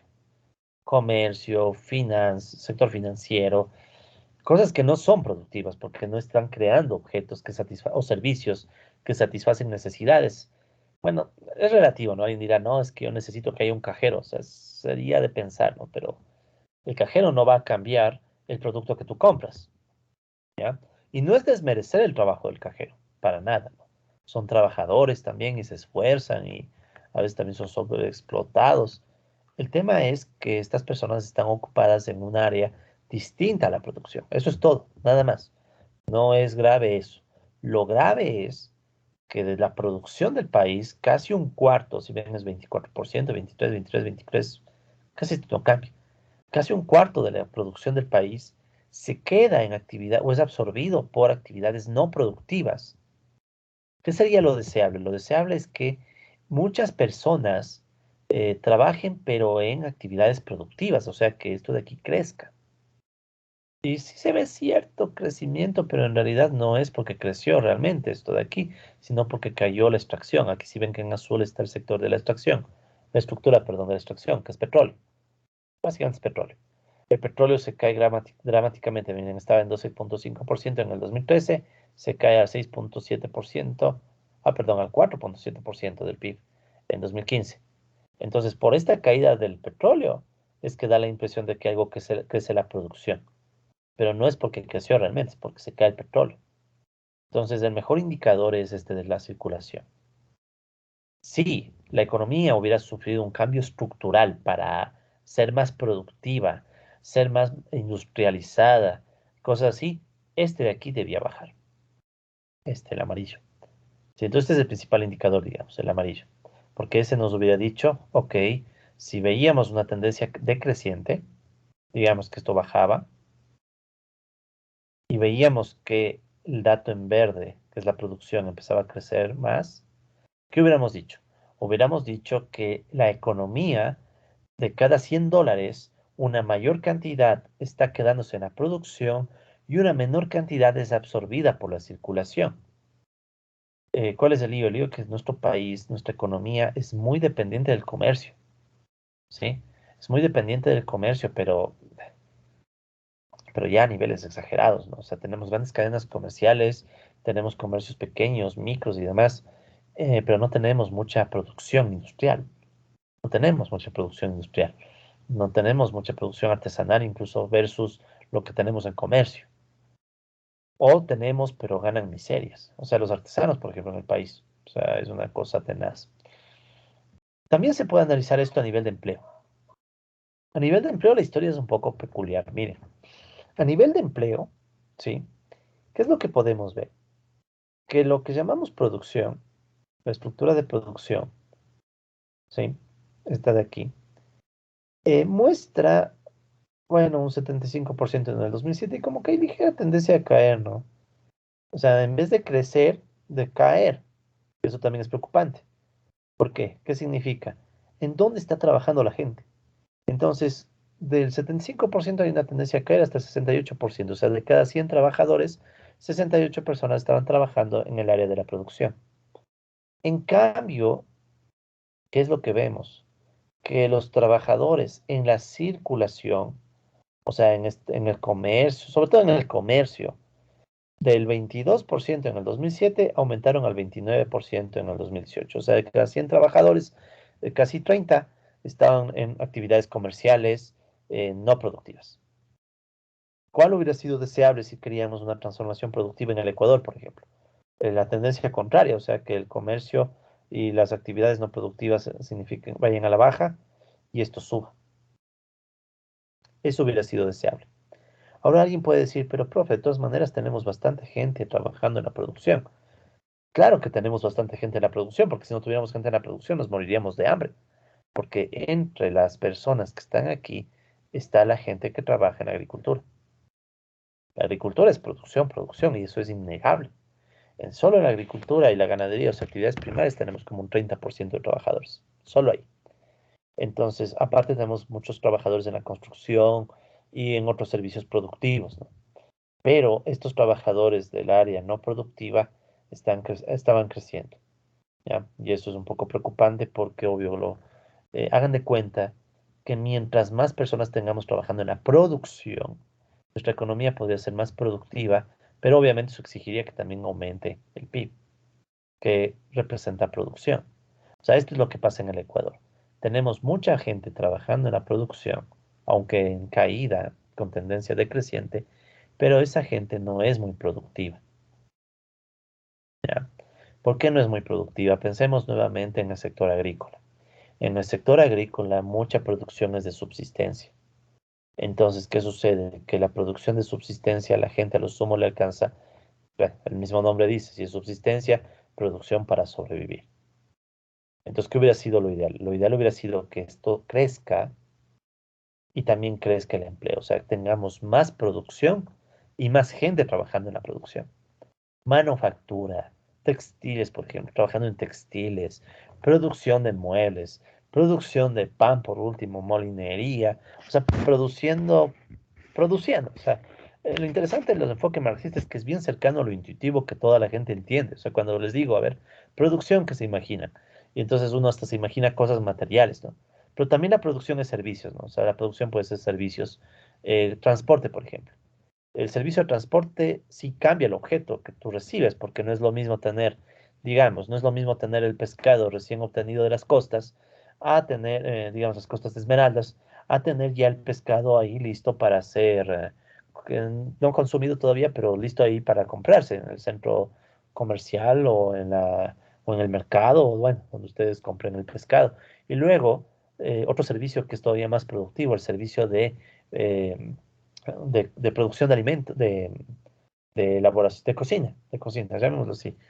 Por ejemplo, toda la elaboración de un alimento, ¿sí? Cambia el propio objeto, o sea, es un servicio, pero a la vez le cambia el objeto y no es lo mismo comerte un pescado crudo que comerlo ya frito. Entonces, ese tipo de actividades son producción. Entonces, si ese tipo de actividades fueran mayores y tuvieran mayor productividad y generaran más ingresos, incluso habría más salarios para la gente, ¿no? O sea, esa es una cuestión muy importante a destacar de la economía ecuatoriana. Tenemos un enorme peso de actividades comerciales no productivas y sumémosle a eso también que tenemos grandes grupos económicos que más bien son también comerciantes y a la vez son importadores. El grupo El Juri, Grupo Económico El Juri, por ejemplo, que creció muchísimo en la época del correísmo. Ese grupo ni siquiera produce gran cosa, no es productivo, sino que es más bien importador. Entonces tenemos un sector, un grupo económico que para colmo de males es importador y se volvió bastante, se consolidó a través de las importaciones. Pero no es el único, ¿no? Casi todos los grupos económicos de aquí son. Tal vez una pequeña diferencia sean grupos como Pronaca, digamos, que ya, por último, bueno, producen cárnicos y eso.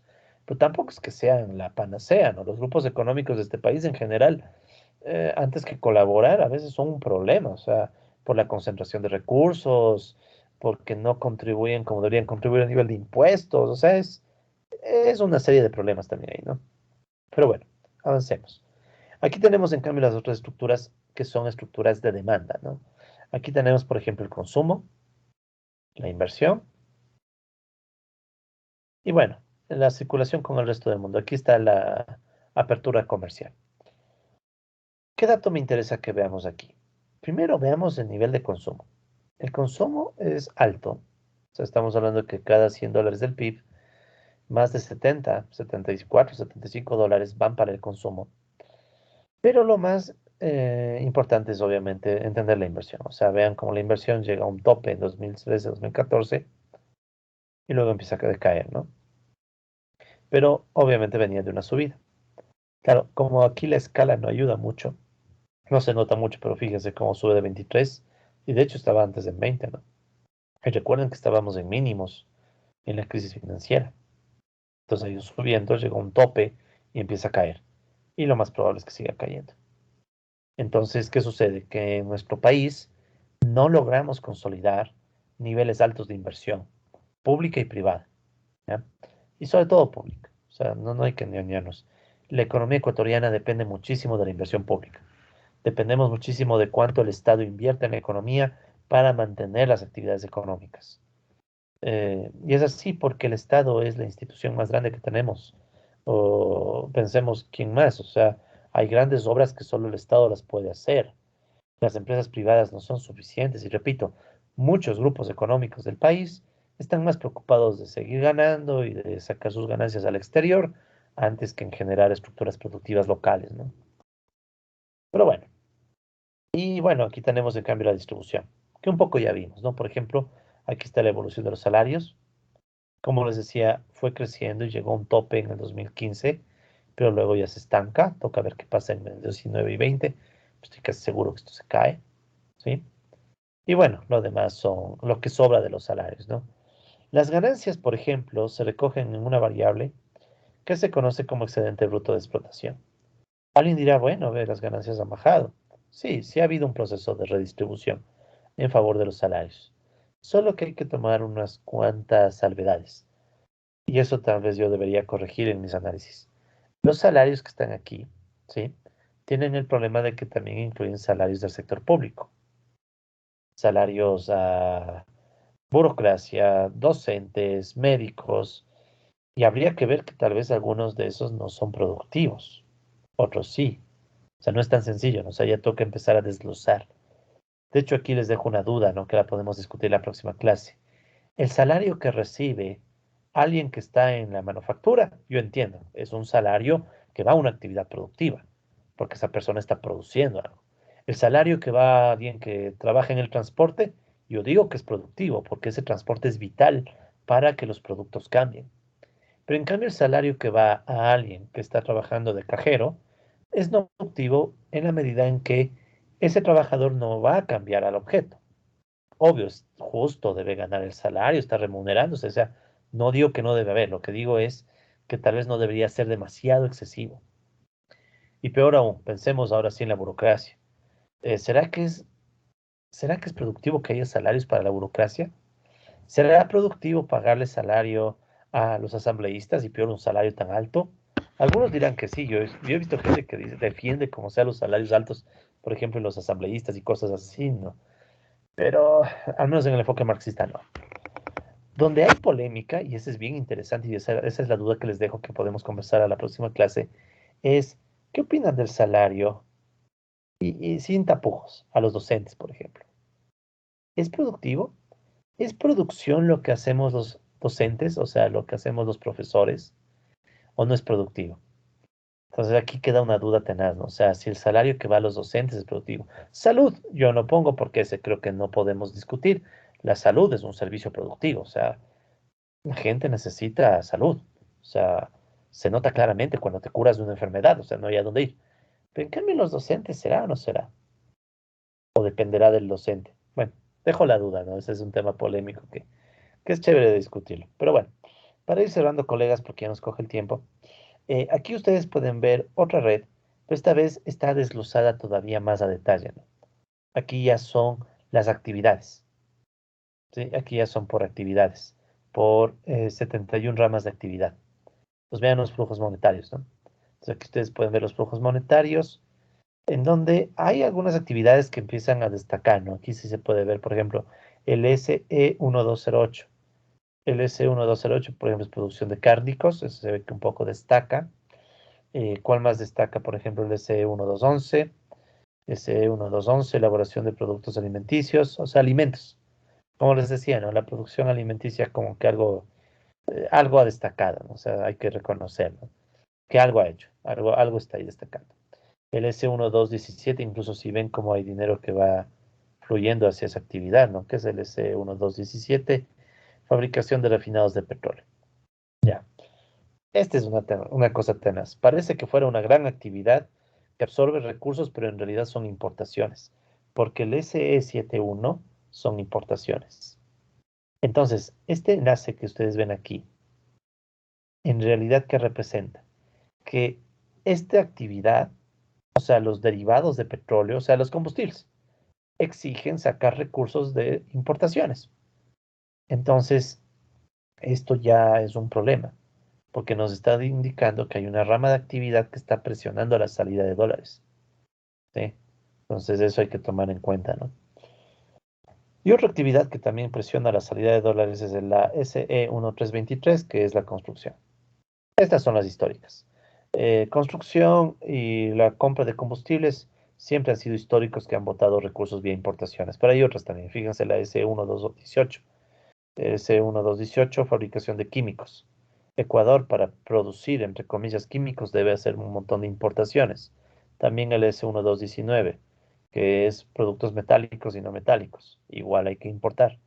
Y esta también, el S1426, transporte y almacenamiento, vehículos. Tenemos que importar vehículos. Entonces, como pueden ver, estas redes también nos ayudan a ver que hay ciertas actividades que expulsan dinero, ¿sí? Y eso es peculiar porque la explosión de dinero en una economía dolarizada como la nuestra puede tener impactos que no son tan convencionales. Ejemplo, afectaciones a la liquidez. ¿Por qué?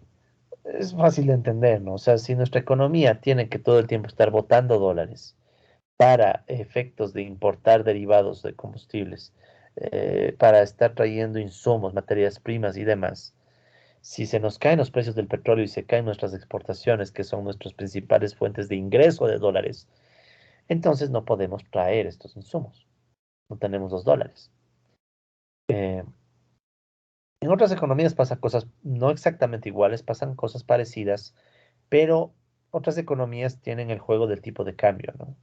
O sea, eso no necesariamente te va a golpear la liquidez interna, pero te puede golpear el tipo de cambio, o sea, es otro tipo de ajuste. En cambio, la economía ecuatoriana no tenemos cómo ajustar el tipo de cambio, estamos dolarizados. Entonces, mi hipótesis, esto hay que estudiarlo más a fondo, ¿no? Pero la hipótesis es que esto se afecta directamente a la liquidez de la economía.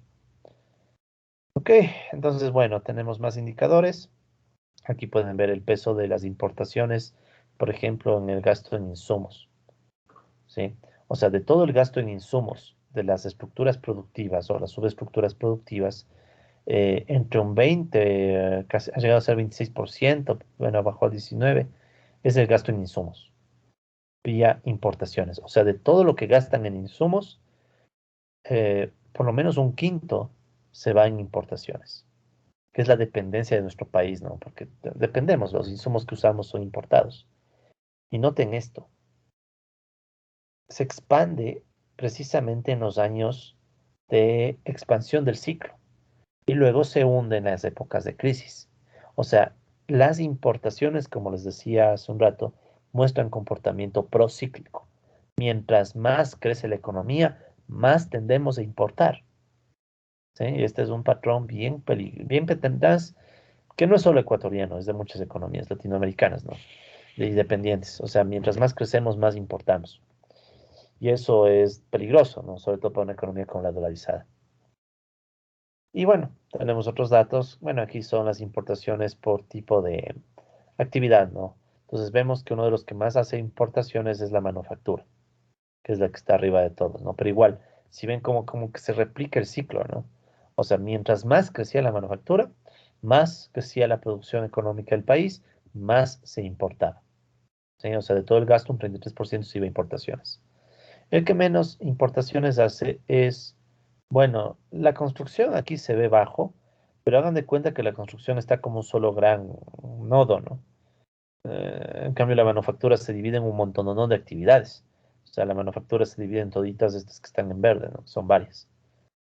Pero bueno, eh, y el sector primario. El sector primario se ve que también es uno de los que no importa mucho, pero también importa. O sea, miren cómo de cada $10, de $100 de actividad primaria, $13 de gastos, ¿no? Para actividad primaria, $13 se van en importaciones. Eh, y esto de las importaciones es muy complejo. Por ejemplo, nuestros agricultores últimamente se han quejado precisamente de eso, ¿no? De que les están aumentando los costos de las importaciones de insumos y eso les golpea en su productividad, ¿no? En fin, entonces aquí están algunas observaciones que, bueno, ya con lo que he dicho está más o menos descrito. Entonces ya ustedes pueden ver que estas estructuras de redes nos dan una idea adicional, ¿no? Y sobre todo los indicadores, nos dan una idea adicional de algunos problemas que tiene la economía ecuatoriana. Por ejemplo, dependemos mucho de las importaciones. ¿Qué más? Muchas estructuras no cambian. O sea, claro, aumentan de tamaño, pero no tenemos cambios profundos, ¿no? Tenemos mucho peso del consumo, bajo peso de la inversión. Tenemos muchos trabajadores empleados en la producción, aunque de forma decreciente, pero no tenemos un alto nivel de producción y sobre todo tenemos muchos trabajadores que están en actividades no productivas y que absorben casi un cuarto del PIB. O sea, como pueden ver, tenemos más lecturas estructurales, ¿no? O sea, ya de patrones de la economía ecuatoriana, que tarde o temprano uno tiene que decir, bueno, ¿qué hacemos con eso? Dejarlos como están puede que agrave los problemas que ya de por sí tenemos, ¿no? La calidad del empleo. Es claro que una persona que trabaja en el comercio, informal peor todavía, es una persona que no va a tener los recursos adecuados para sobrevivir. No es lo mismo trabajar, claro, en la industria tampoco es que se gane bastante, ¿no? Los trabajadores me refiero. Pero en cambio, estar vendiendo cualquier cosa en la calle es todavía más complicado para sobrevivir. Entonces, Aparte, no hay valor agregado, no hay encadenamientos, o sea, es complejo. Entonces, ese tipo de problemas, que ya son problemas de hace años de la economía ecuatoriana, los podemos analizar con estos indicadores. Y para completar, ¿sí? El resto de indicadores los vamos a seguir viendo la próxima clase, pero quiero terminar mencionándoles que estas redes, que para colmo dejan de crecer desde el 2015, se pueden conectar con otras redes, que son las redes de comercio mundial, ¿sí? Y ahí la cosa es todavía más interesante, porque imaginen estas redes del país, o sea, actividades, ¿no? Que están fluyendo dinero, se conectan con todo el mundo, ¿sí? Se conectan con el mundo. Entonces ahí todavía la cosa es más peculiar, sobre todo si notamos que el rol del Ecuador en el mundo es realmente periférico, ¿no? Entonces aquí están unas redes de comercio mundial, sí, estas las desarrollé junto con un profesor y bueno, también amigo, Wilson Pérez, con él estamos trabajando estos temas. Entonces, ¿qué se ve? Que en las redes de comercio mundial, hagan de cuenta, las redes del Ecuador son este punto, ese puntito que está ahí, que ni en el 92 ni en el 2017 ha crecido, ¿ya?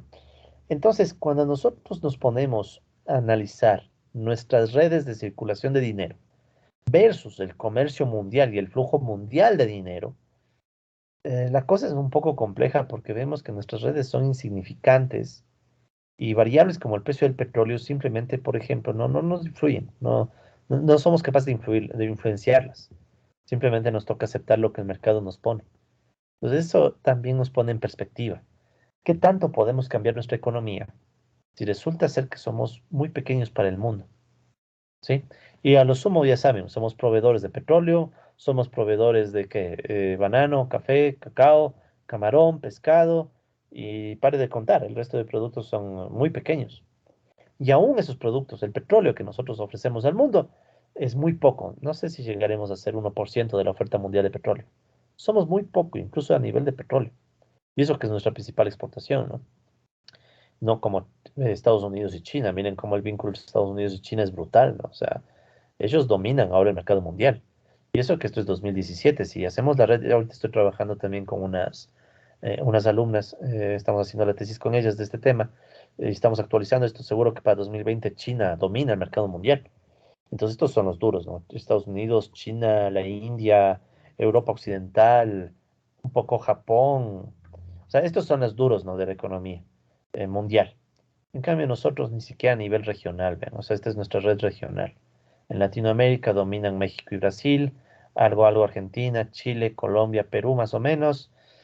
Venezuela tenía un rol importante, sí, pero como Venezuela se ha ido colapsando, ya no hay ni datos para Venezuela y Ecuador todavía es muy pequeño. O sea, incluso a nivel regional, la economía ecuatoriana tiene un peso muy débil en el comercio y eso nos pone en perspectiva de que qué tan probable o viable es que cambiemos nuestra economía cuando el comercio mundial ya nos tiene en un lugar muy periférico, ¿no? Entonces, eso también creo yo que es un tema que hay que tomar en cuenta cuando planificamos la economía ecuatoriana, ¿no? Bueno, entonces vamos a llegar hasta aquí porque ya se acabó prácticamente la clase y vamos a dejar para la próxima clase, ¿sí?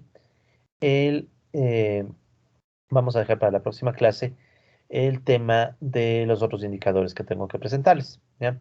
Pero ya creo que se están abriendo algunos temas de carácter estructural, ¿no? Que vale la pena tenerlos presentes para nuestra clase, ¿no? Entonces, con esto, colegas, vamos a cerrar este video.